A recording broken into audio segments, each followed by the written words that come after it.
ഒരുമിച്ച് നിന്നുകൊണ്ട് പോരാടിയെങ്കിൽ മാത്രമേ നമുക്ക് കീഴടക്കാൻ സാധിക്കൂ. കേരളം ദൈവത്തിന്റെ നാട് എന്ന് പറയാറുണ്ട്. കേരളം ഈ ലോകത്തെ മനോഹരമായ രാജ്യങ്ങളിൽ ഒരു രാജ്യം. നമുക്കെല്ലാവർക്കും ഭാരതത്തിൽ തന്നെ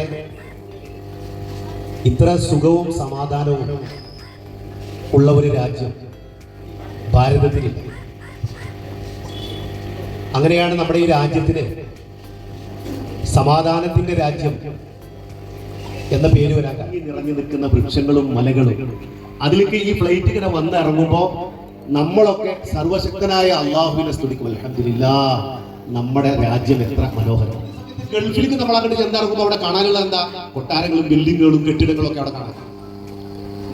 ആ കണ്ണിനും കാതിനും ഹൃദയത്തിനും കുളിർമ നൽകുന്ന ദൈവത്തിന്റെ സ്വന്തം നാട് എന്ന് പറയുന്ന ഈ രാജ്യത്തിന് ഇപ്പോ ആ പേര് പോയിപ്പോ ആ ഉമ്മാനെ അവിടെ ഉപേക്ഷിച്ച് ബാക്കിയുള്ള ആളുകളൊക്കെ നിങ്ങൾ കണ്ടല്ലോ, നിങ്ങൾ കാണുന്നവരും കേൾക്കുന്നവരും ഈ ക്ലബ്ബ് ഉണ്ടാക്കി തന്നു എന്നുള്ളത് തന്നെ വളരെയധികം പ്രശംസാർഹമായി. നമുക്കിതിനെതിരെ പ്രതികരിക്കുകയും പ്രതിരോധിക്കുകയും ചെയ്യേണ്ടതുണ്ട്.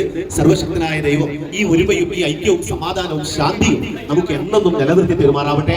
ഈ കൂട്ടായ്മ, ഈ ജിംഖാനയുടെ ഈ കൂട്ടായ്മ എന്നെ വല്ലാതെ സന്തോഷിപ്പിച്ചു. നമുക്ക് കൂട്ടായി പ്രശ്നങ്ങളോ കംപ്ലൈൻസോ കാര്യങ്ങളൊക്കെ വരുന്ന സ്ഥലങ്ങളിലാണ്. ഇതേപോലെ വളരെ സൗഹാർദ്ദപരമായി എല്ലാവരും വളരെ സന്തോഷത്തോടെ ഇരിക്കുന്ന സാഹചര്യങ്ങളൊന്നും സാധാരണ രീതിയിൽ പോലീസ് കടന്നു വരാറില്ല. അപ്പോൾ ഇവിടെ ഞങ്ങൾ ക്ഷണിക്കപ്പെട്ടവരാണ്. വളരെയധികം സന്തോഷം. ഞങ്ങൾ ക്ഷണിക്കപ്പെടാതെ പല സ്ഥലങ്ങളും കയറി ചെല്ലാറുണ്ട്. അതിൻ്റെ ഒരു സാഹചര്യ സന്ദർഭമാണ് നമ്മുടെ ഉസ്താദ് നേരത്തെ സൂചിപ്പിച്ചിട്ടുള്ളത്.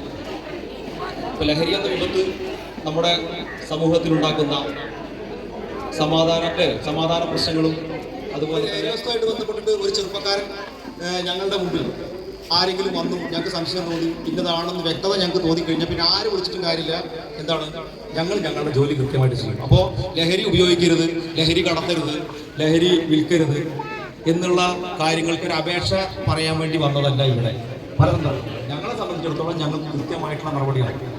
പട്ടാമ്പിയെ സംബന്ധിച്ചിടത്തോളം വളരെ ആശങ്കയുള്ള കുറേ പ്രശ്നങ്ങളുണ്ട്. കാരണം നമ്മുടെ റെയിൽവേ സ്റ്റേഷൻ ഏറ്റവും ആ ലഹരി എന്ന് പറയുന്നത് നമ്മുടെ ജീവിതമാണ് അത്യധികമായി ലക്ഷ്യമാക്കുന്നത്. ആ തരത്തിലേക്കുള്ള ഒരു പ്രേരകമാകണം, അതിന് ഉതകുന്ന തരത്തിൽ.